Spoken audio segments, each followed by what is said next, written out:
अस्सलाम वालेकुम welcome back to the video. कैसे हैं आप लोग? में अच्छे होंगे व्यूअर्स। इस वीडियो में हम बात करने जा रहे हैं पैप कोइन के बारे में। दो बड़ी चीज़ें आप लोगों के साथ इस वीडियो के अंदर शेयर करूंगा। बहुत बड़ी गुड न्यूज़ आप लोगों से शेयर करने जा रहा हूं वो। और दूसरी आप लोगों को मैंने ये चीज़ बताना है। क्वेश्चन है कि जो पैप कोइन है ये एक शिट कोइन है, तो इसके ऊपर बिलीव मत करना। जब ये गया तो ये ले डूबेगा सबको। तो इस चीज़ के ऊपर आप लोगों को मैंने कुछ जो है वो क्लियर करना है।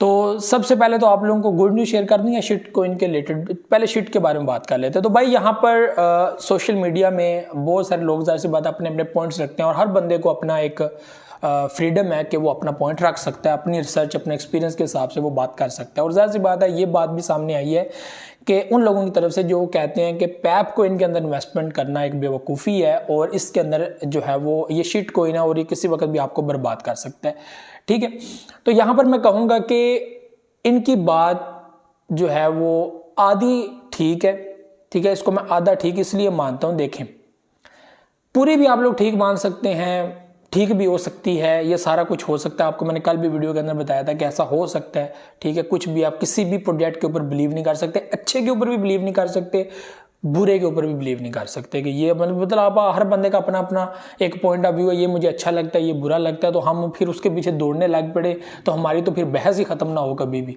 नहीं जी ये ऐसे है, ये वैसे। जिसने जिसको डिफेंड करना है वो तो करना ही करना है। जो जिसको अच्छा लगता है वो अच्छा लगता ही है, वो उसके लिए बोलेगा। तो मैं यहाँ पर पैप कोइन के रिलेटेड ये कहूँगा, मेरा जो पॉइंट क्लियर है।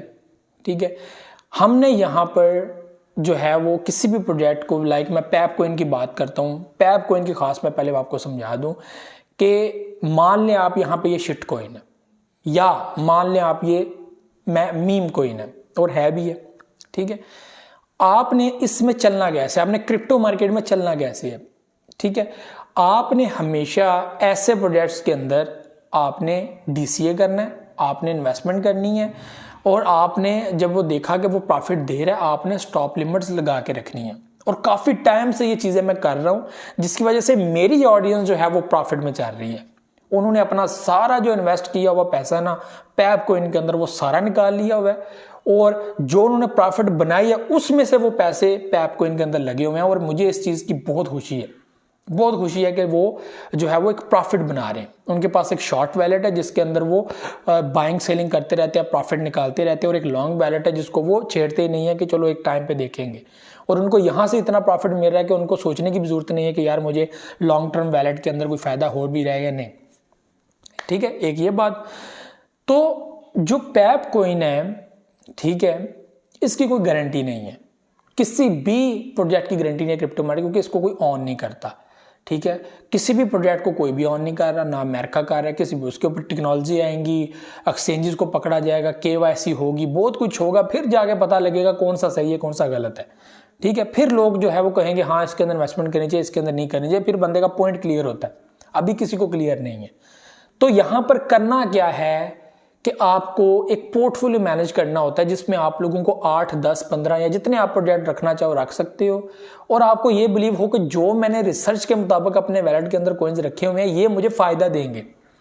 ठीक है, और ऐसा भी हो सकता है, ये पॉसिबिलिटी 100% है कि आपको उसमें से भी कोई प्रोजेक्ट जो है वो आपको नुकसान पहुंचा दें। हालांकि आपने बड़ा ही 100% उस पर बिलीव किया था, नुकसान पहुंचा दे, वो पैप भी हो सकता है। तो इस सूरत में करा क्या जाता है, वो ये चीज़ की जाती है कि आप लोग स्टॉप लिमिट का यूज़ करते हो, यानी कि प्रॉफिट आया स्टॉप लिमिट को मूव कर दो, और प्रॉफिट आया स्टॉप लिमिट को मूव कर दो। ये चीज़ ऐसी होती है कि एक प्रोजेक्ट आपका बहुत ऊपर चला गया और आपको नुकसान का खतरा है, और आप कहते हो कि मैं लॉन्ग टर्म के लिए इसको पकड़ के रखा हुआ हूँ, तो आप अपना स्टॉप लिमिट यूज़ कर लें। ठीक है, दूर करके कहीं स्टॉप लिमिट लगा लेंगे, हाँ यार अगर यहाँ से नीचे जाता तो मेरे इतने पैसे ज़ाया ना हो, ये मेरा प्रॉफिट यहाँ पे बनता था, यहाँ पे मैं अगर ऊपर स्टॉप लिमिट लगाता हूँ तो प्रॉफिट भी आ जाता है, नुकसान भी कवर हो जाता है, तो वहाँ पे अपना स्टॉप लिमिट लगा दें और प्रोजेक्ट आपका बहुत ऊपर है। ठीक है, तो उस टाइम में जिस वक्त पैप कोइन बिल्कुल जो है वो नीचे अपना लो सेट कर रहा था, उस वक्त मैंने कहा था कि भाई आपने अगर होल्ड रखे हुए होल्ड रखें, फ़ायदा देगा, ऐसी टेंशन है। BTC जब आगे मूव होगा ये भी आगे मूव होगा, सिंपल सी चीज़ है। और प्रोजेक्ट आगे आया, प्रॉफिट दिया, दोबारा देगा, और उम्मीद रखनी चाहिए अच्छे की कि हाँ अच्छा होगा।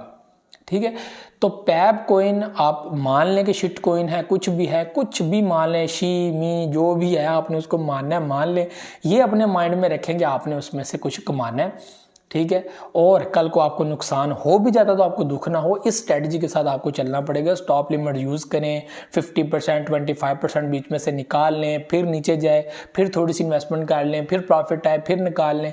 इस तरह कर करके आप लोग अपना जो नुकसान है, नुकसान से भी कहीं बड़ा आप लोग प्रॉफिट यहाँ पे अपने पास रख लेंगे, जिसका फ़ायदा आपको होगा। और कल को अगर वो डूब भी जाए, नहीं आता ऊपर, फ्लॉप हो जाता है, ख़त्म हो जाता है, ठीक है, तो वो जो है वो फिर जो मर्जी हो जाए, आपको फर्क तो नहीं पड़ेगा।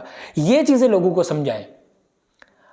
एक चीज ये भी गलत है कि आपने इन्वेस्टमेंट किया, आप लॉन्ग टर्म के लिए बैठे हुए और देख रहे हो कि यार ये मुझे जब तक इतना प्रॉफिट नहीं देगा तब तक मैं इसमें से कोई भी सेल नहीं करूंगा। ये बेवकूफ़ी हो सकती है, इसको मैं मानता हूँ बेवकूफ़ी, कि हाँ यार ये वाला भरोसा नहीं करना, ठीक है। आपने स्टॉप लिमिट्स का यूज़ लाजमी करना है। मार्केट में बड़े प्रोजेक्ट्स को पोर्टफोलियो मैनेजमेंट जो है वो ये क्यों सिखाई जाती है कि आपको नुकसान ना हो। और जो बंदा पोर्टफोलियो मैनेजमेंट जानता है, रिस्क मैनेजमेंट जानता है, उसको पता होता है कि आपको कैसे मैनेज करना है क्रिप्टो में, क्योंकि इसमें बड़ा एहतियात से चलना पड़ता है। किसी जगह पे लीगल नहीं है, ठीक है, और इसकी कोई गारंटी नहीं लेता, स्कैम होता हो जाए कोई फ़र्क नहीं किसी को पड़ता। तो ये व्यूज़ चीज़ें हैं। और दूसरी जो बड़ी गुड न्यूज़ आपने शेयर करने जा रहा हूँ कि बाइनेंस के अंदर एक बहुत बड़ा वेल तकरीबन 400 बिलियन कॉइन्स को इम्पोर्ट कर सकता है, ठीक है। ये बहुत बड़ी गुड न्यूज़ आप लोगों से शेयर कर रहा हूँ। 400 बिलियन कॉइन्स को बाइनेंस के अंदर जो है वो मतलब कि ले सकता है, उनसे वहाँ से परचेजिंग कर सकता है, जिससे पैप कोइन के अंदर एक बड़ा बुलिश देखने को मिल सकता है। ऐसी न्यूज़ सुनने में मिली है, होता है ऐसा, नहीं होता ये बाद में देखा जाएगा, लेकिन ये एक चीज़ आप लोगों के साथ मैं शेयर कर रहा हूँ, ठीक है। अब ब्रेकिंग न्यूज़ है, गुड न्यूज़ है कि 400 बिलियन कॉइन्स यहाँ पर परचेज हो सकते हैं एक बड़े वेल्स की तरफ से, जिसका इम्पैक्ट ये पड़ेगा कि पैप कोइन एक हैवी बुलिश दे सकता है। और इसमें कोई शक नहीं है कि पैप कोइन ने पिछले काफ़ी दिनों में 100% प्लस प्रॉफिट जो है वो पब्लिक को दिया है, और आगे भी ये मजीद बढ़ेगा। अगर BTC अपना मूव आगे लेता है तो ये प्रोजेक्ट भी आगे बढ़ेगा, क्योंकि ये बाइनेंस पे लिस्ट है, ठीक है। जो प्रोजेक्ट बाइनेंस पे लिस्ट होते हैं मैं काफ़ी उनको फेवर देता हूँ कि यार ये प्रोजेक्ट इनके अंदर पोटेंशियल होगा, तो ये आगे बैठे हुए हैं। तो पैप कोइन ऐसे आप लोगों को अच्छा प्रॉफिट जो है वो दे सकता है, ऐसी कोई न्यूज़ है। तो ये जो है वो आप लोगों से शेयर करनी थी। उम्मीद आप लोगों को वीडियो पसंद होगी। मुझे नेक्स्ट वीडियो में 2 महीने के बहुत सारे कह रखिएगा। अल्लाह हाफ़िज़।